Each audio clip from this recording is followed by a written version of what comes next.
Hello, everyone, and welcome to MurakaZaneza Network. My name is Denise Zaneza, and I welcome you all to this conversation we are having today regarding a very concerning Malawian government decision about refugees. Nearly 50,000 refugees are being ordered to relocate to a camp 40 kilometers away from Lilongwe, the capital city of Malawi. This camp of Dzaleka only can uphold 10,000 refugees. This is a very concerning issue, and today we have Mr. Eli Umukunzi with us to tell us more about the current situation. He's a human rights activist in Malawi who's following up closely on this issue. Mr. Eli, welcome. Thank you very much, Denise, for having me here, for taking your time to show this, your viewers and the world actually the problems that refugees here in Malawi are facing. So my name is Eli Umukunzi, as you said. I'm a Belgian national. I came here about 2 years ago to do business here in Malawi, to entrepreneur, as an entrepreneur, but I'm also a human rights activist. For my time in Belgium, but also when I got here, seeing the problems that the refugees were facing, I couldn't just sit idly on the side and see how things would develop. Because me myself being a former refugee, the problems that refugees face really touched me. So I had to do my utmost to be near my brothers and sisters and even parents to help them, to assist them as much as I can through these issues. Yeah. Thank you. Welcome, Mr. Eli Umukunzi. What can you tell us more about the current situation of the refugees that are being relocated to the camp? So the current situation is very concerning. So most of the refugees we have in the country of Malawi, we have around 50,000 refugees.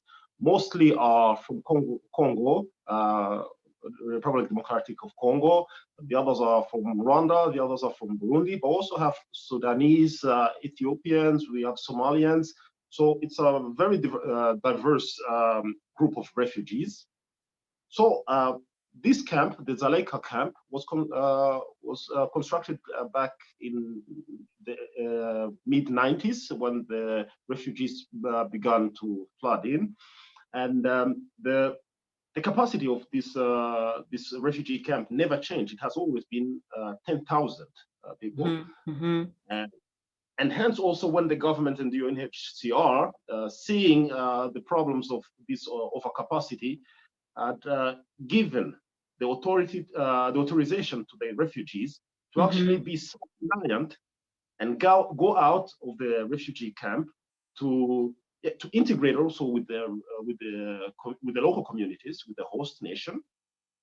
And like from 2006, tokens, so those are like IDs, were handed out to all willing refugees so that they could live outside of the camp without any material or even financial aid from the UNHCR nor the government. Mm-hmm. Would stay protected as refugees, but apart from that, they would have to be self-reliant. So many refugees took these chains in hand and started developing small businesses. People that were working in charcoal farming, people that were doing small-scale businesses, because we are talking about businesses that don't have even a monthly sales over $1,000 or $2,000.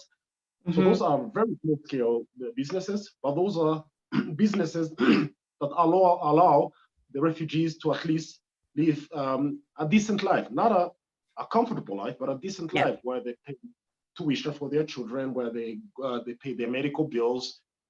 So they at least they can say that they are starting to have an independent life. Yes. So So when this problem of when the current government decided to relocate all refugees back to the Dzaleka camp, of course, it was a surprise for all of them. They were saying, okay, you initially you gave us tokens to go outside of the camp because it was there was an overcapacity. Yes. Now you are giving us not more than 14 days to sell everything we have, the little things we have acquired, and relocate to an overcapacitated refugee camp. Yes. How can you? So it is very surprising because we all know about the global, the current COVID-19 pandemic, and the Dzaleka refugee camp. That is also something I actually wanted you to react on. How is it possible that the government is now deciding to relocate an extra 50,000 refugees in a camp that is already overpopulated in this COVID-19 pandemic moment? How is it possible that they can make such a decision and not take into consideration this this COVID-19? So that is the thing that is also most concerning indeed, because okay, the total refugee population is 50,000. So we estimate that around half is already in the camp, because we have elderly people who cannot do business or small scale things to advance in life. So they're still still receive help from the UNHCR and in the camp, but the help that they receive is very limited. So they receive $7 per family member per month. So a family of 5 persons, that means they receive $35 per month to get through a whole month. It's an impossibility. So that's why when most of the families received the possibility to get tokens so that they could be self-reliant, they took it with both hands, knowing that it was indeed difficult because they have to be self-reliant. But they said, okay, this is better than having to get by with $7 per month. So coming back to the COVID-19 pandemic, it is indeed very concerning, because here in Malawi, in the Dzaleka refugee camp, it is one of the places, one of the hubs that was severely affected by COVID-19 pandemic. Why? Because it is already overcapacitated, and the medical infrastructure that it is there is really not sufficient. So for the government to take this decision, and it is very also what is concerning is that, like, the World Health Organization, all the UNHCR don't actually stand up and say, no, this is like throwing people wrong. To be wrong. So it is very concerning. We don't understand why. Even the UNHCR hasn't given us proper answers. We have seen them in the last couple days. We have seen them at least 3 times a day, and every time they say, "Oh, wait and see." But how can a person wait and see when they force him to go into? They throw him to the lions. Yes. So it is very concerning. That's indeed very concerning. And I think the rest of the world, or let's maybe just begin with the refugees themselves. They really have to speak up about this and let the world know what is really going on.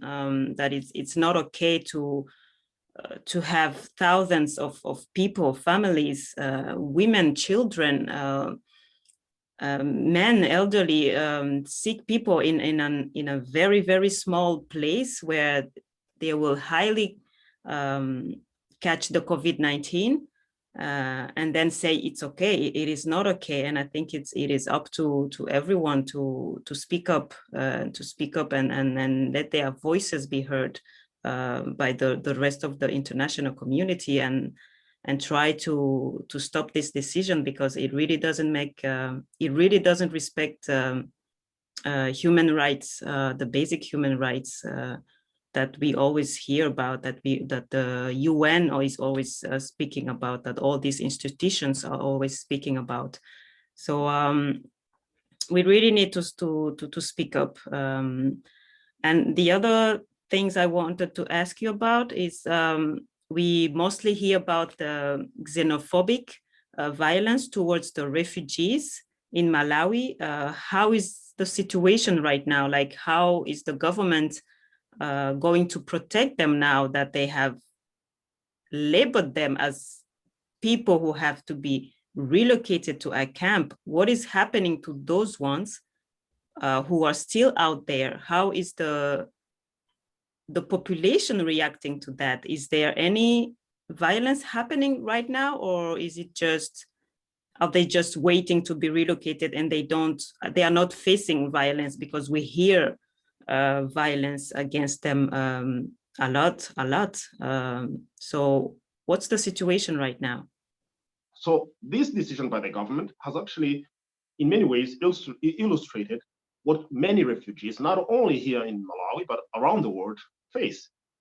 The fact that no one, actually a government or an authority, can take a decision knowing that very few people or very few institutions will stand up for them. So these are like powerless people.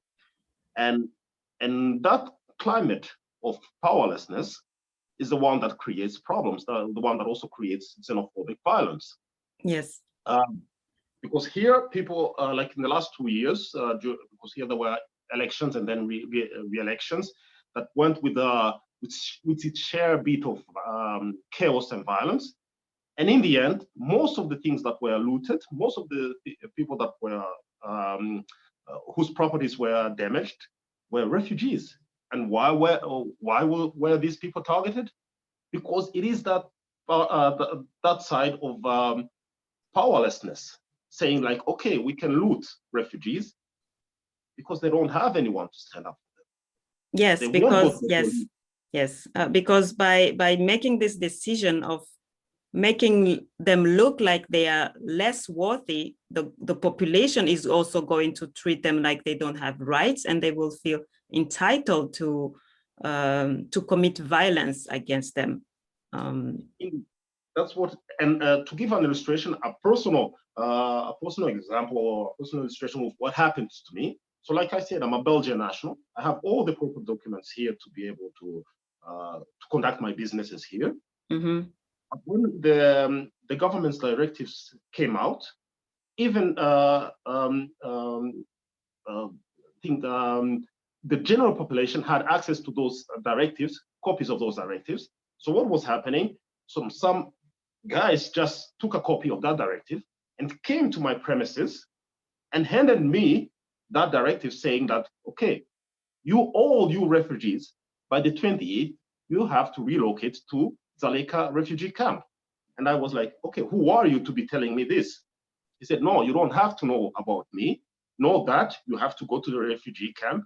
And if you're not gone by the 28th, know that you will risk being looted and your properties might be damaged, even your physical integrity. You may be physically assaulted. Yeah.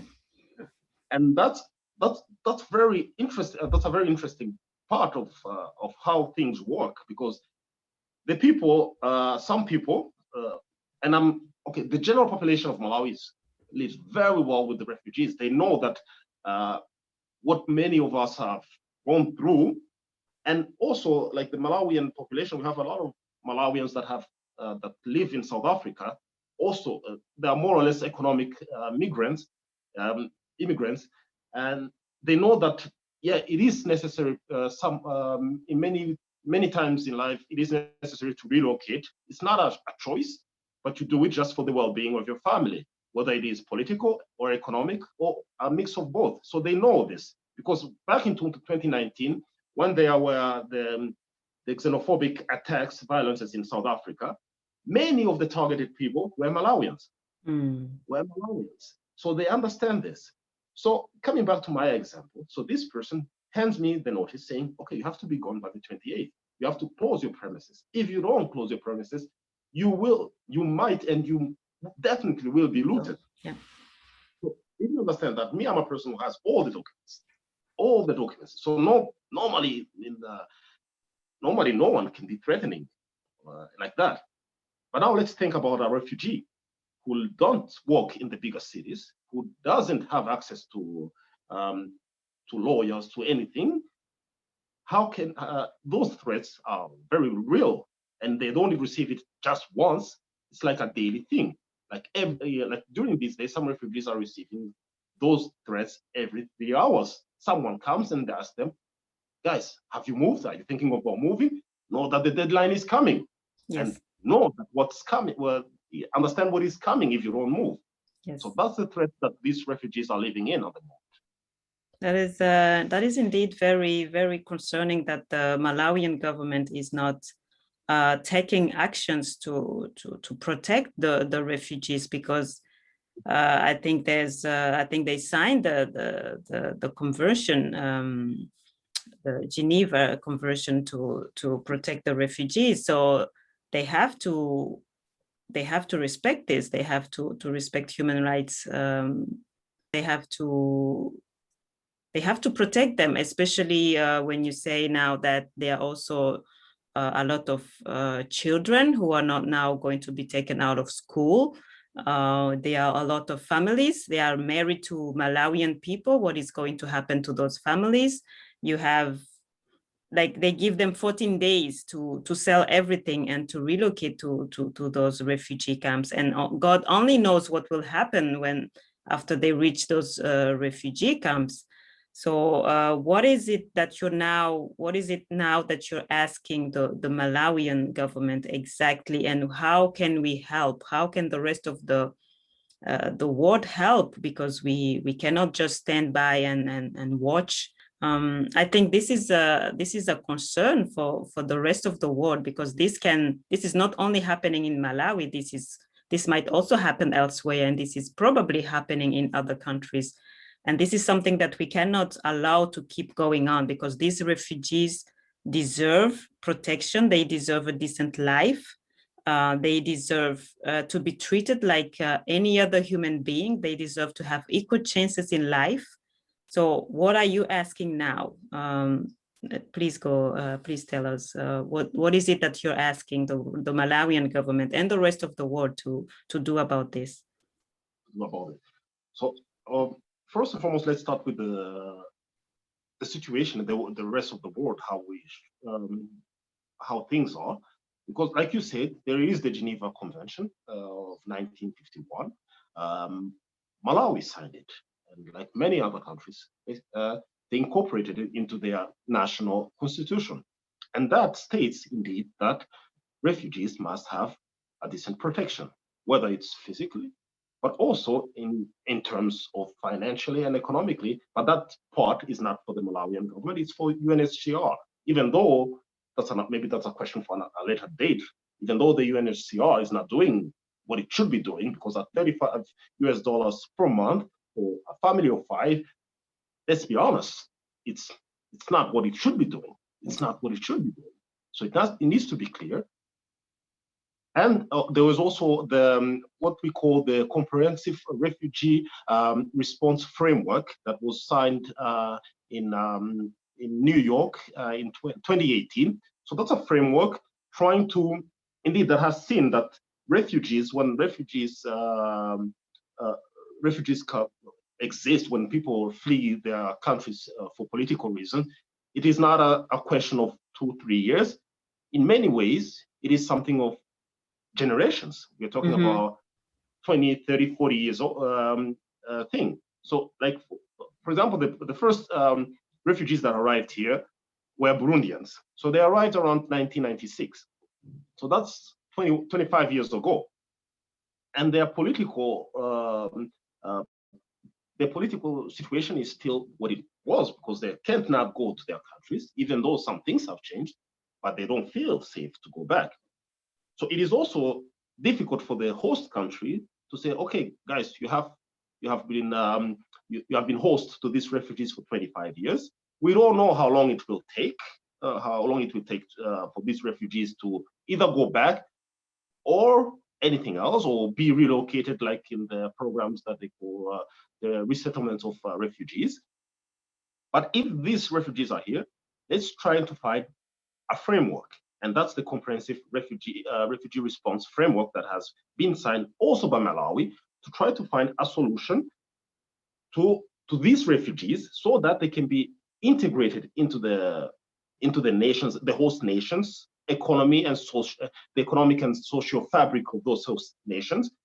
And it is a good thing because in the end, like these refugees that have small scale businesses, they participate in the economy, they participate in the social fabric of Malawi. So by incorporating them better and by giving them the legal framework to be able to have a peace of mind, they will be able to even participate even further. So that's the issue. That's the legal issue. That's a part of the legal issue. So it is important for your viewers, but also the whole world, to know that refugees problem is still existing. Even though we have conventions, even though we have like this framework of the UNHCR again of incorporating refugees into their host nations, there are still problems. The nations that sign them sometimes don't really apply the law or consider what they sign. So it is important for the people, for your viewers, for all over the world to understand that this problem is still existing and to tell the politicians, whether it's in Sweden or Norway or so, to tell them like, look, guys, it was all good and well that we signed all these documents, but we have to be sure that those laws or those agreements are respected. Yes. And so we tell those institutions, we tell those politicians, but we have also to tell the media, because the media, I think they say it's the fourth the fourth pillar of our democracy. Yes. So in this globalized world we live in, the media, even the media in Norway or Sweden, should take this at heart and say, okay, guys, what is happening is not correct. And for them, for the media to be able to see the problem, they have to be shown the problem. And it is for the viewers and anyone else to share this news. Yes. To share like your video, to tell other people, like, okay, journalists, politicians, even your peers, your friends, look what is happening. Don't wait till problems arrive, because we're talking about xenophobic violence. That is what we are fearing. That is what we're fearing past the deadline of 28, that people will take matters into their own hands, start looting the people that try to protect their belongings, because relocating a farm, let's say a farm of 20 pigs, relocating or even selling it in 15 days, it is impossible. In 14 days, it is impossible. So there will be problems, there will be tensions. But can you imagine? You tell the government goes out and says, okay, you have to go. If you don't go, you'll be forcibly evicted. So the general population, or a part of the general population, will probably take matters into their own hand. Say, okay, the police is not here, so we will do it. And that will be problematic. That will be very problematic indeed. Yes. Yeah, thank you, Eli. I think what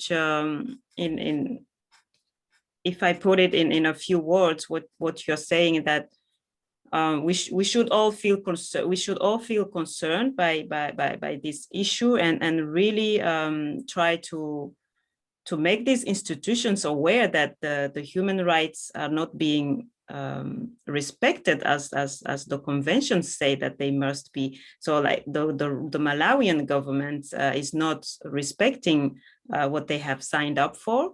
They are not protecting the refugees, and also these UN institutions that are supposed to be protecting and providing for the refugees are not really doing what they must be doing. So this is the time for everyone to, this is not only happening in Malawi, by the way. So this is really the time for people to start thinking about things that are put in place, but are not really, they're only put in place on paper. It's only in theory, but in practice, nothing is being done to help these refugees, or a very minimum is being done, and this is not enough. A refugee is someone like any other person. They breathe the same air we breathe. I was myself a refugee. So everybody deserves the same changes. Everybody deserves the same protection. So thank you, Elise. Thank you for taking the time. And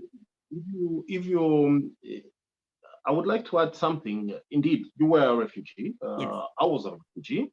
So it is important for everyone in the world to understand that being a refugee is not a choice.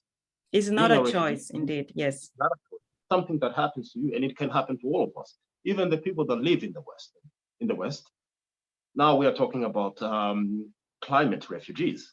So that notion of climate refugees, okay, it's being thought about, but it is something that can happen. It can happen to all of us. So in the end, when we create laws, and we want laws to be applied, to be properly applied, we must always put ourselves in the situation like, okay, at a certain moment, I might need to refer to these laws also. Yes. So it is important that these laws be very accurate and humane, but also they are, when they are put in place or when they are enforced, that they will be properly enforced. Because what is happening here, or what is happening in other parts of the world, because we can be talking here about Malawi or Africa in general, but these are also things that happen in Lebanon. These are things that happen in Syria, or yes. in Greece, or in Turkey, where the refugees coming from Middle East are all being piled up. So these things we have to be, if we're talking about 2021 now. So these are problems that we are facing in 2021. The Geneva Convention was signed in 1951. That's 70 years ago. So it is imperative for all of us to think about, okay, what has changed in those 70 years? Mm-hmm. What can be done better to prepare for the next 70 years? Yes. So the least that can be done is to enforce what has already been signed. So if we cannot enforce what has been signed, whether it's politically or even through the media or through anything, how can we be sure that we are prepared for the future when yes. those climate refugees come and so on? So we yes. really have to work towards that together. Yes, indeed. You're very right on that. And imagine if we had not been given the same chances as the other children when we were refugees. God only knows where we would be right now. And if I might add something else, you are talking about preparing for the future. I think we also have to start thinking about how can we avoid, as a younger generation, that there will still be refugees in the future. Like, for example, how can we avoid war? How can we avoid violence in these countries where these refugees are coming from? And I think that is something that people need to start talking about and reflecting about. Like, this needs to stop. This is not only about conventions about refugees, Geneva Convention, like you talked about. This is much bigger. We need to look beyond these conventions, and we need to start thinking about what is it that we can do in our own countries, in several countries, to avoid that this refugee situation keeps on popping up year after years. Like you're saying, we are 70 years later, and we still have so many refugees all around the world.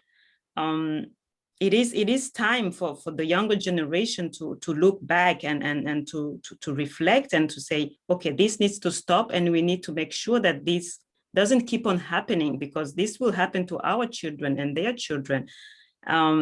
This is not what we want. We have to create a more humane global situation for everyone, not just a few people who will get to live peacefully and all the rest will be living in war and chaos. I think this is really the moment that people need to start reflecting on that and work towards a better future for everyone. Thank you very much, Ellie, for taking the time, and good luck, and we will be with you. We will be following up, and please let us know the evolution after the 28th. And I really hope that the Malawian government will step up and protect these refugees and treat them like human beings. Thank you very much, Eli.